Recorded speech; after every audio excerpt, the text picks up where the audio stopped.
This is Andrian. And this is Ray. Welcome to the Talk Live podcast. Every 2 weeks, we'll invite a new guest and In every session, we'll dig into the life, relationships, and perspectives. one question at a time. Let's talk live! Yay.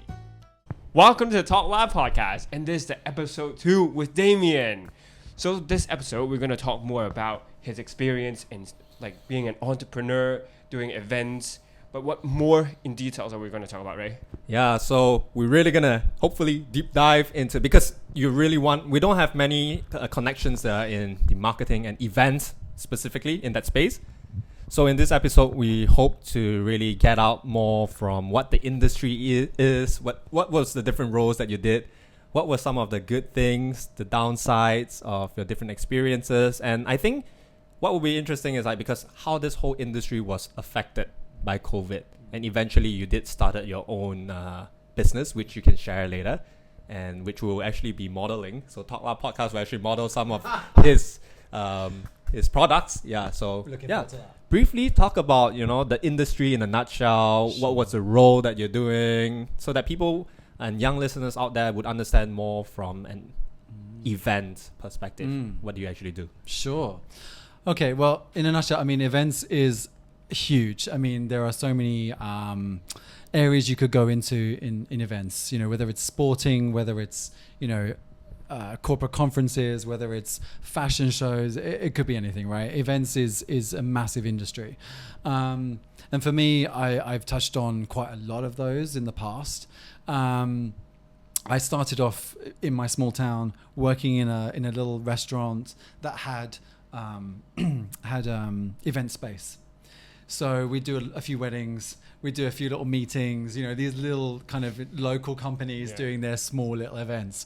And I was managing all of those. And, it's something that, again, this kind of goes to your personality. Like if a certain type of person can work in events, I think. Like if you're a person that's very open and very extroverted, I'd say, you need to be kind of that sort of person to work in this industry, because it's a lot of dealing with people face to face. There's a lot of coordination. There's a lot of moving parts. So there's a few kind of attributes I think you need to have to be in this industry to kind of make it work for you, because events can be like a roller coaster. It can just go, and if it goes and you can't catch up with it, then it's going to go wrong. Something's going to happen, right?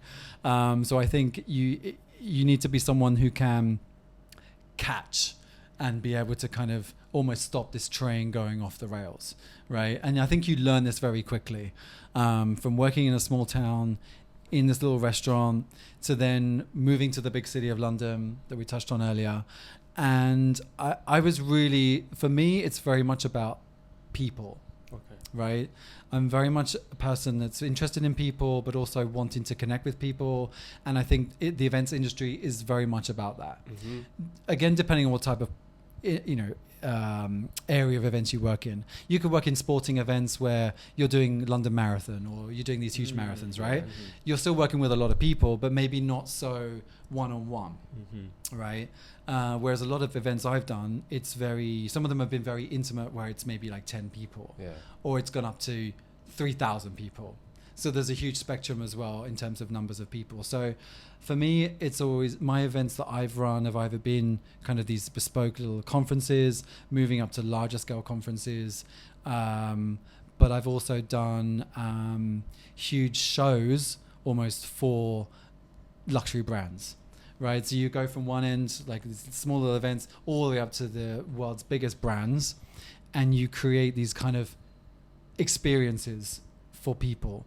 And that's what I think events is. It's about creating experiences, and it's creating like these wow moments for whoever the audience is, right? So I think in a nutshell, like kind of I've moved from the small to the large scale, and then everything in between.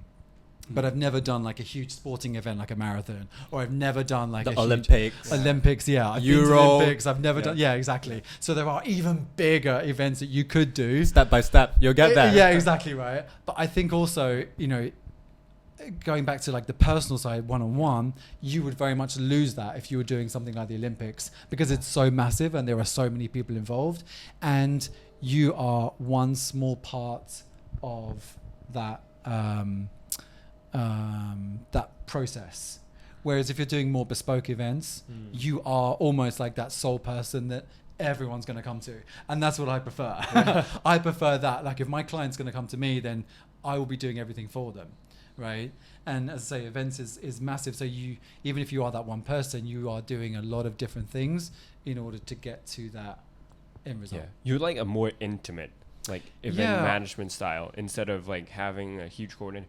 But what sort of, do you want to go into like bigger like rugby sevens, those kind of sporting events, or you enjoy what you're doing right now? Yeah, I enjoy this kind of more bespoke, more kind of small scale, and very creative as well. So for myself, I enjoy the creativity as well. So if you're creating an experience for someone, so I'll give you an example. Say at Deloitte, I created. The Royal Opera House put on an exclusive show for my delegates, like a small audience, and you decorate the whole area to make it look like you're in Spain. Or the Tate Modern, this huge concrete, building in London, and turned that into France, Paris, with food stations and aerialists and everything. Right? These are things you can really kind of take your imagination and take your creativity and just roll with it, right? But if you're doing something like the Rugby Sevens, which I've done, like I've done the box at the Rugby Sevens for a bank, I think you're missing some of that, right? Some people love this large scale and some people prefer, like me, just to do the small intimate, or you can still do a large scale event that has impact, like for 600 people in KL, but you're still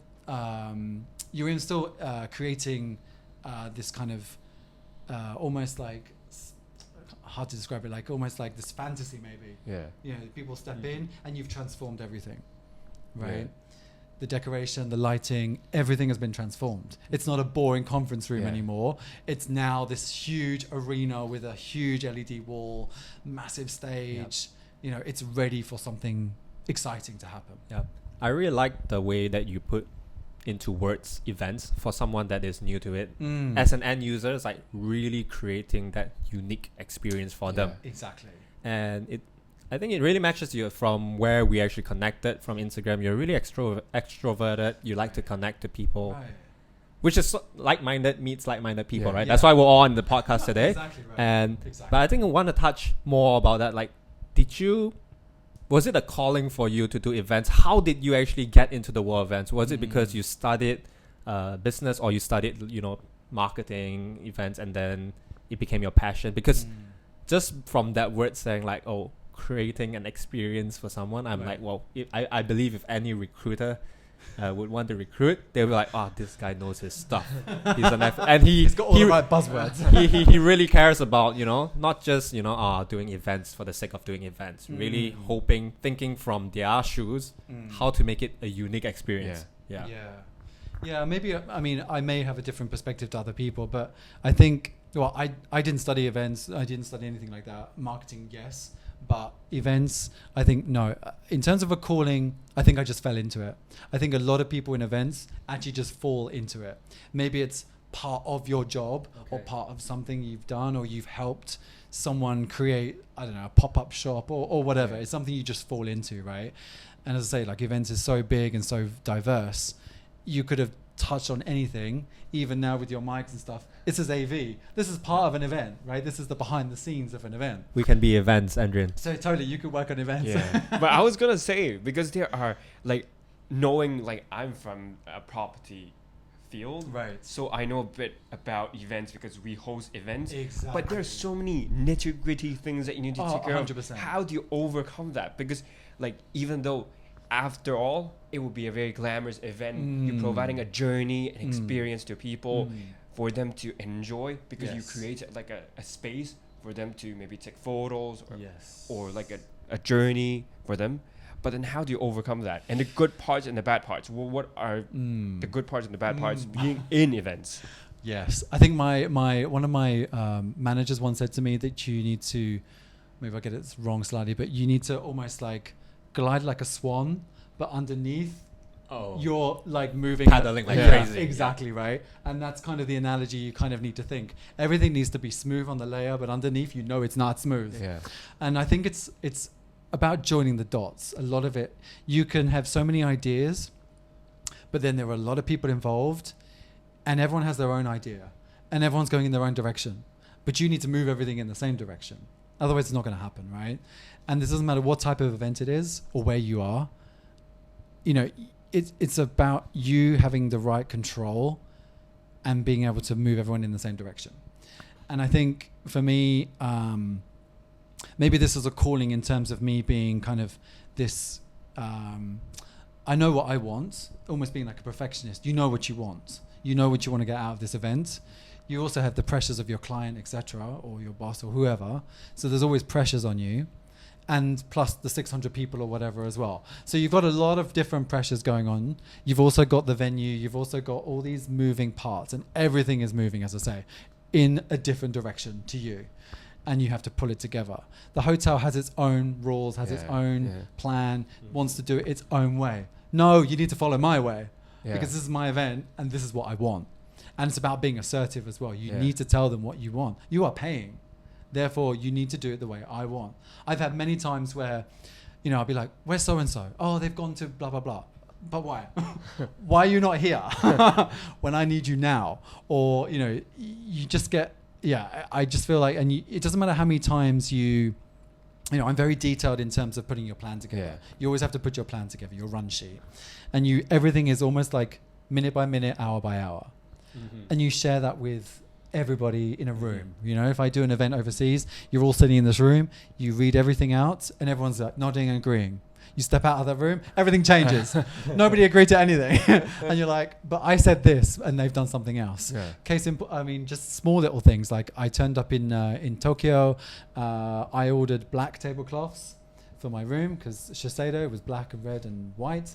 I look at the table, it's brown. I said, why have I got brown tablecloths? She said, this is black. I said, no, your dress is black.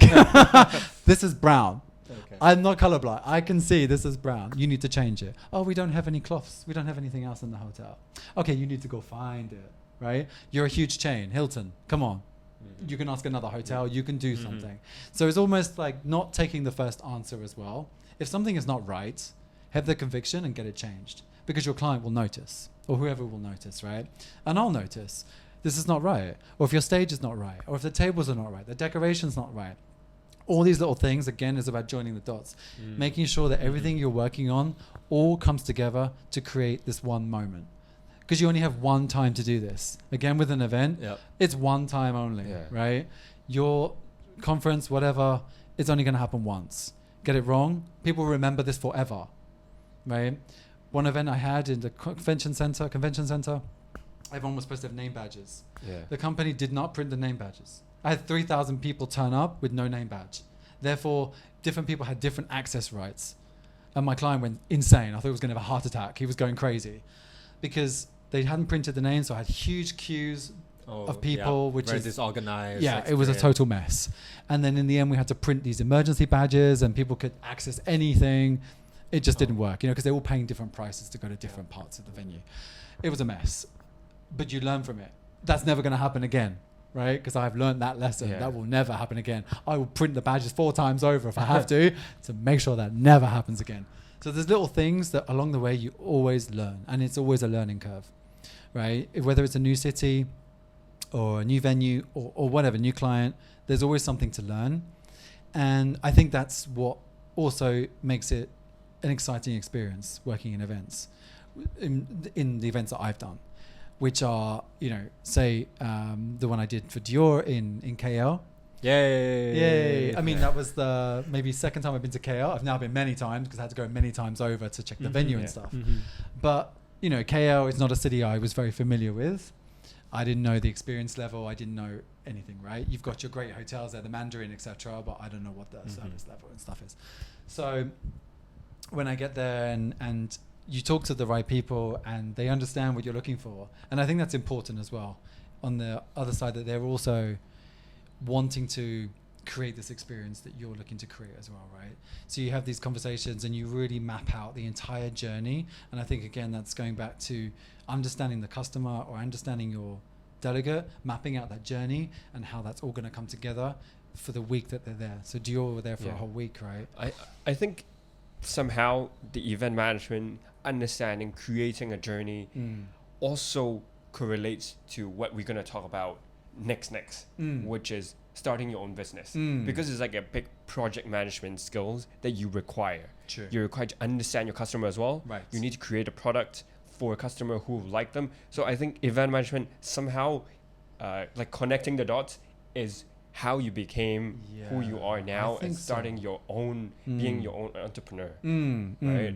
Yeah, but I agree with that. next is we want to talk about how do you go into like being a micro influencer, right? It is a huge, is a big jump, right? from event management, from being like a blockchain, from being a micro influencer. Like, how do you actually go into that? Like, I couldn't connect the dots. Okay, let me explain why we actually included this.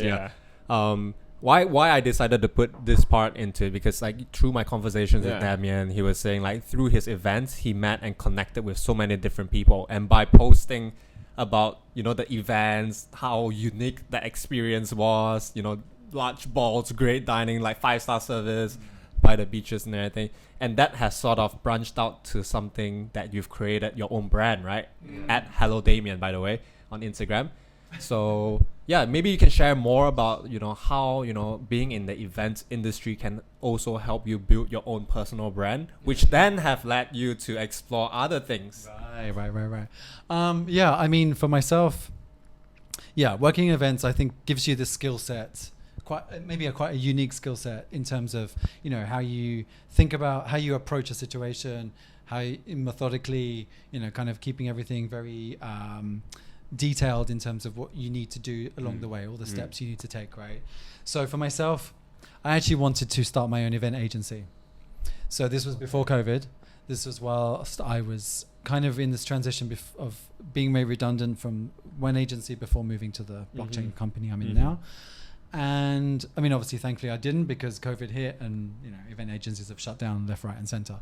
So I think I already had in my mind that I wanted to run my own business for sure. Ultimately. Cool. And I think Instagram has helped in terms of it can, as you say, it connects you to the right people. It connects you to people you never would have connected to, or you share experiences, or you share kind of, you know, a lot of it's about talking about a certain product or talking about a certain event or something, or you get invited to events and you talk about them, and you know, I did a lot for charities, Room to Read, and did a lot through their Instagram and stuff like that, right? I did all their background decoration and something they booklets, etc. They did for an auction. So I think, you know, the more you do of that, the more you talk about things and the more you connect with people along the way, I think it helps to build a bit of a reputation, and then helps to build like your following, and helps to build, you know, and if you're consistent and talk about the right things and things that resonate with other people, then I think that kind of helps to push it along the way. Yeah, finding your niche and then staying consistent. Yeah. And then be open to meet people and then connecting with them physically. Yeah. Especially if you're in the same area, why not? Right, exactly. Yeah. Exactly. And So if you share the same passion, or even if you don't, even if you find people that, you know, have different passions to you but still embrace what you do or want to share what you do, there's always going to be something that you can learn from someone. Exactly, 100%. Always learn from other people. And, you know, and as I say, like, it's consistency and posting things and just posting things that people want to see and people want to read and resonate with you, right? You can post anything, you know, a bloody coffee cup, but if, you know, you need to talk about something. You need to like make it a bit more real. Otherwise, people will be just like, he's just promoting some brand, right? It doesn't mean anything to him. He's just posting it. You know, I see a lot of people posting about alcohol, like. Why? Woohoo! Well, yeah, alcohol's great, right? But I don't see you as the type of person, not you, but I don't see you as the type of person who drinks some whiskey, some random whiskey, right? But you're promoting it. Or suddenly now you go to the gym because, like, you know, Pure gave you some free pass and now you're promoting them. I mean, I've never seen you in the gym before, but now you're here all the time.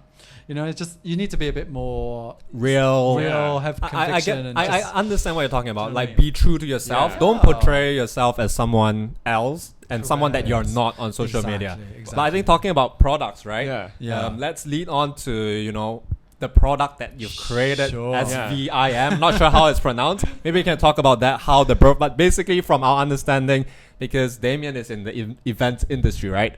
And events is pretty much stopped during the COVID time. So that led to a lot of free time. So how did this product or business? Oh, okay. Yeah, just share about your business and whatever. This idea branched out. Yeah, exactly. Yeah. No, you're right. I mean, COVID has hit the event industry massively. Like, a lot of industries have been hit, but I think events massively, because It's gathering people, right? again, yeah, exactly. It's about this face to face, and it's about gathering. It's about one-on-one, and that's super important for events. So events, since I started my job, at the moment there are no events for my particular company, and I'd say for a lot of companies. And as I say earlier, a lot of agencies have closed down, etc., or people have gone and stuff. Right? It's been hit really hard, and even though people have moved to Zoom.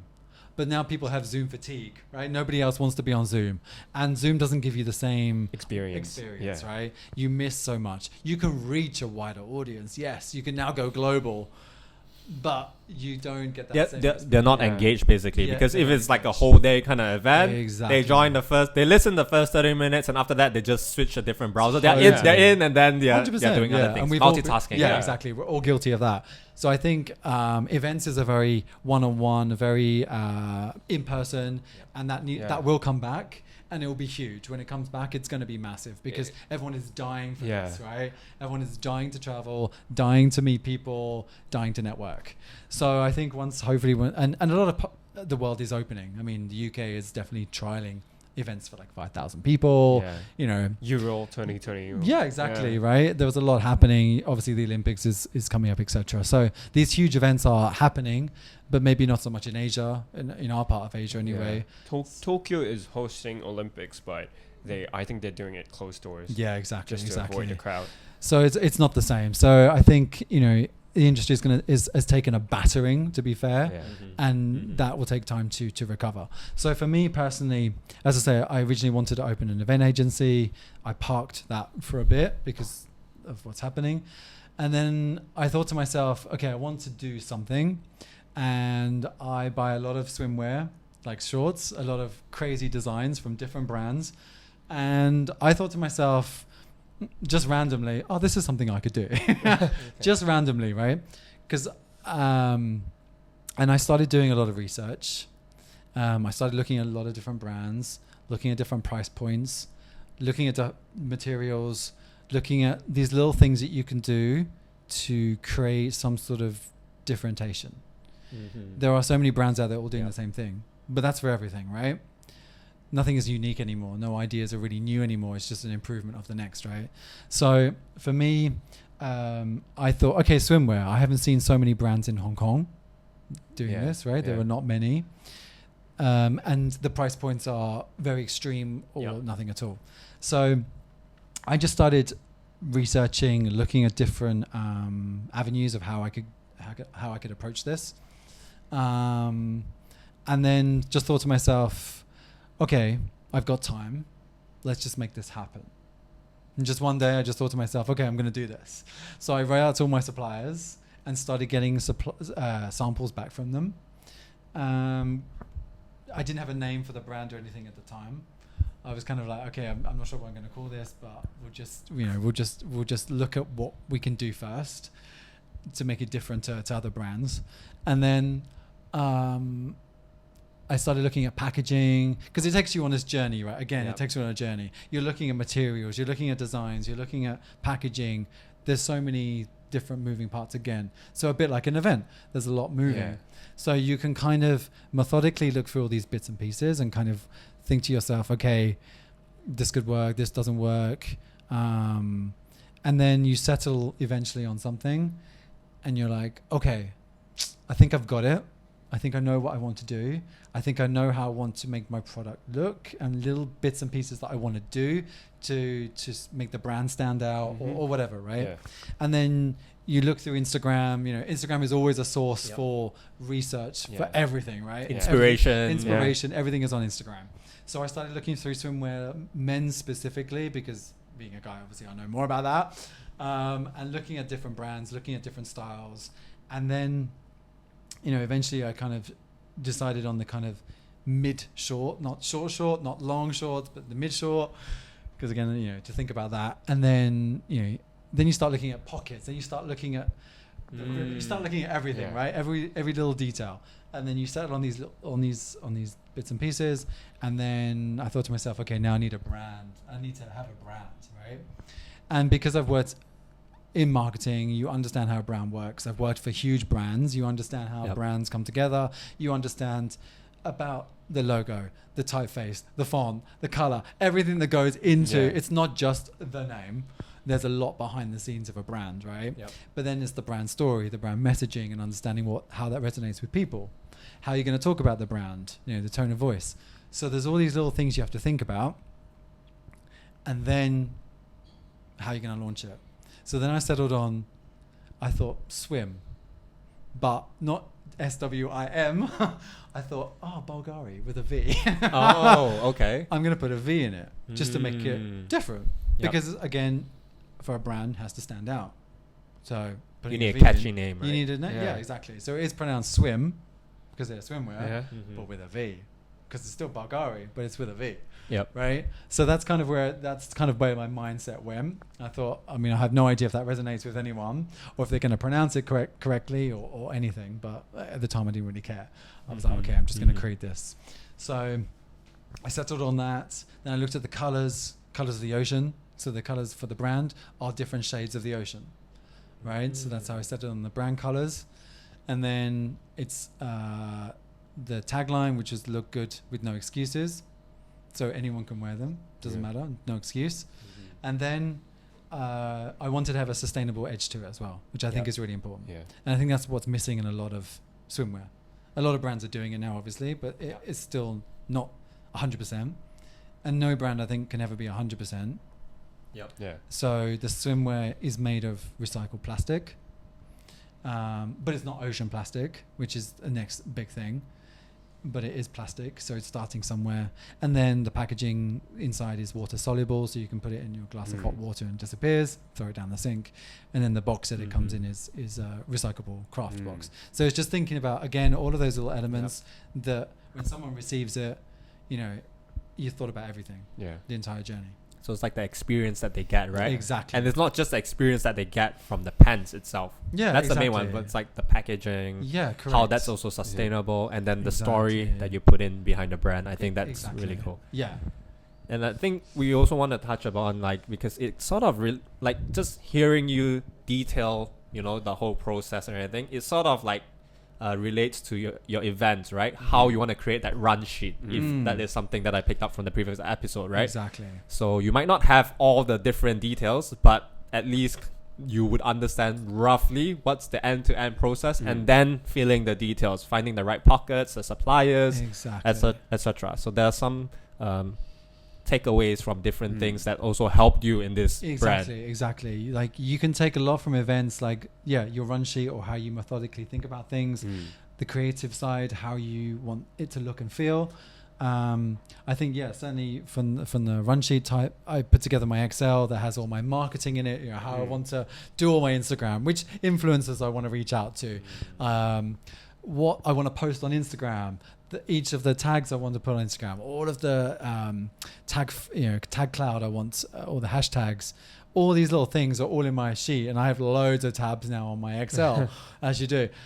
Just thinking about everything and the path that you want to follow along the route, and then tracking your sales and tracking everything. Obviously, the important side, which is the money side, because you're in business to make money at the end of the day, right? But then starting a brand, you need to understand that, you're not going to be this huge brand from day one. It's about growing it and about really and while you're working, you can't obviously dedicate 100% of your time, but it's about finding that time and just really, that's why you need that plan to kind of think, okay, today I'm going to post about this one. Tomorrow I'm going to post about this. I'm going to do a competition, or I'm going to find this influencer, or I'm going to now look at new patterns or designs or whatever, or little tweaks you can make along the way. But you have to think about your website and how you're going to sell as well, your different sales channels. You know, I'm selling through Shopify, selling through Instagram. So there's different routes that you can go down. So yeah, you have to think about so much. And sometimes it can be sometimes I do get a bit overwhelmed by it all. And like a lot of us, you end up getting stressed or you get anxiety. You know, no one's perfect. I'm definitely not perfect. I suffer from a lot of different issues, you know, anxiety and all these different things, right? I think to myself, crap, I haven't done this. Why haven't I done this? Why am I not selling this? Why haven't I, you know, so many things. But sometimes you have to just stop. And the same in events. You have to just stop, breathe, rethink. Okay, let's do it another way. Let's change it up. Let's do this, right? And I think in business, you have to think that too, because nothing is perfect again. Things always change.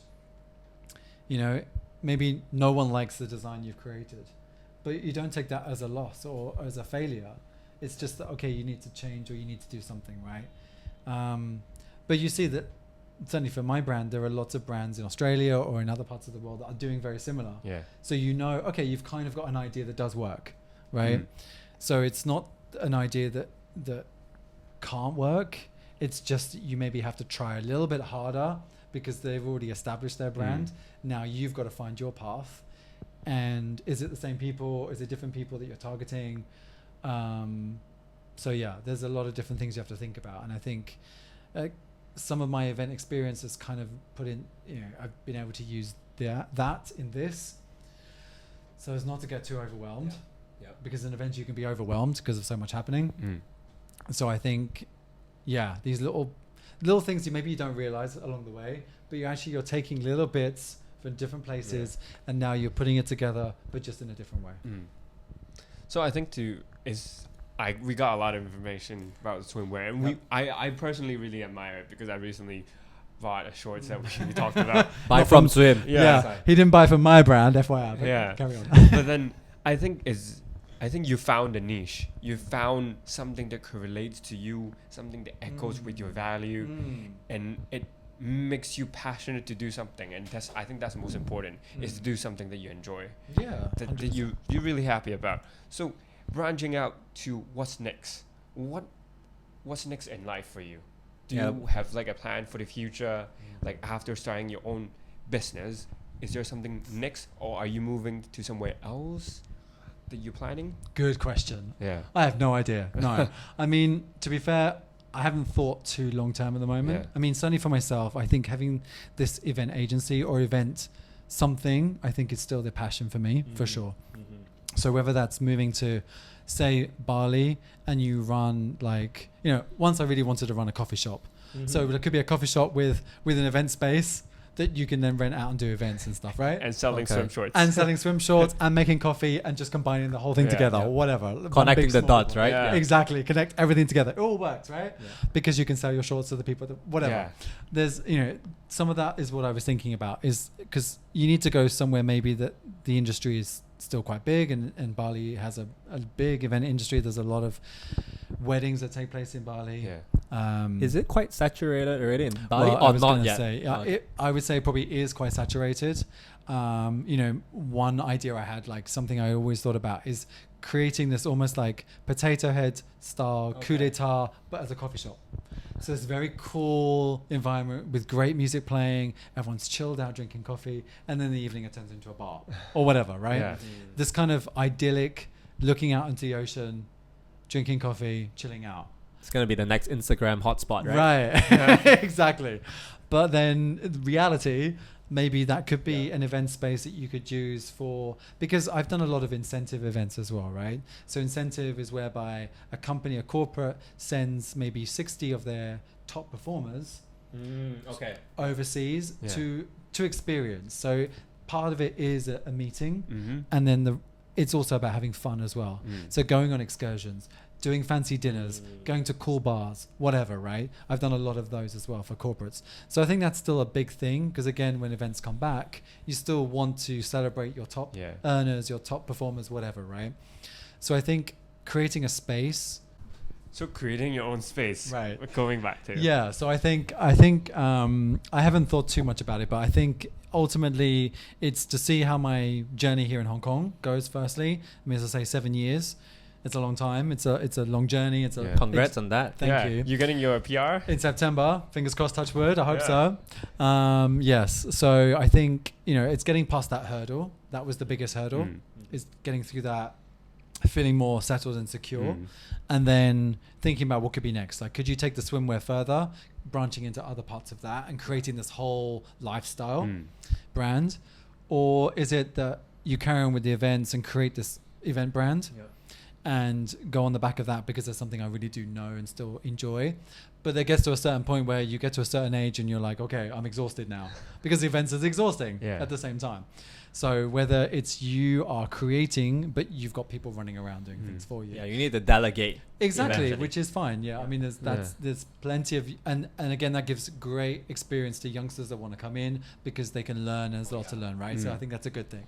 So something like that would be great. I would love to have an agency that you could bring in these youngsters and really give them a taste of what events are like.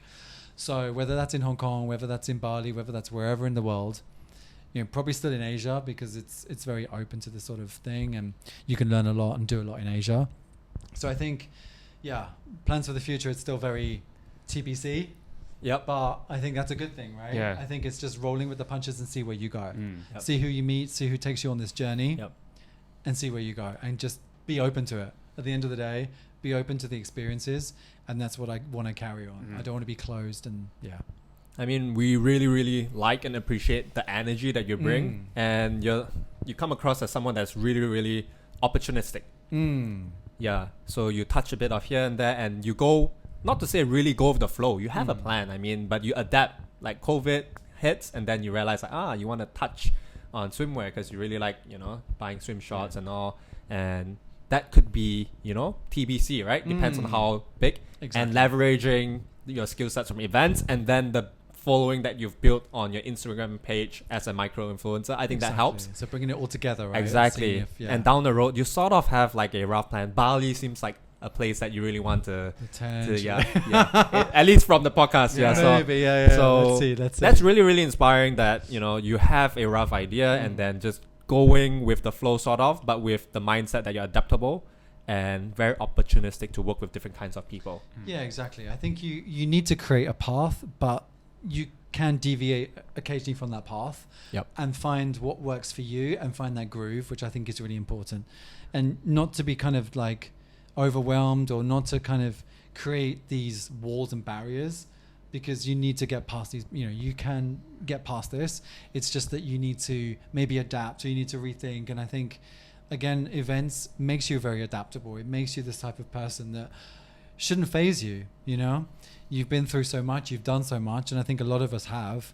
And it's just applying that and pushing forward and just making this journey the best you can, right? At the end of the day, it's your journey. Just make it as best you can. And just bring people along for the ride. Yeah. And hopefully they'll embrace it. They'll join you. They'll buy your swimwear. Whatever. They'll model your swimwear. Whatever, right? Yep. Just again, it's embracing it and just bringing it all together. And as I say, see where this journey goes. And you only live once, right? For sure. So we have got so much from Damian, and we've learned so much, and really appreciate for Damian to coming on to our podcast and give us like so much information. And we both have learned a lot from me and Ray as well. Yep. So Awesome.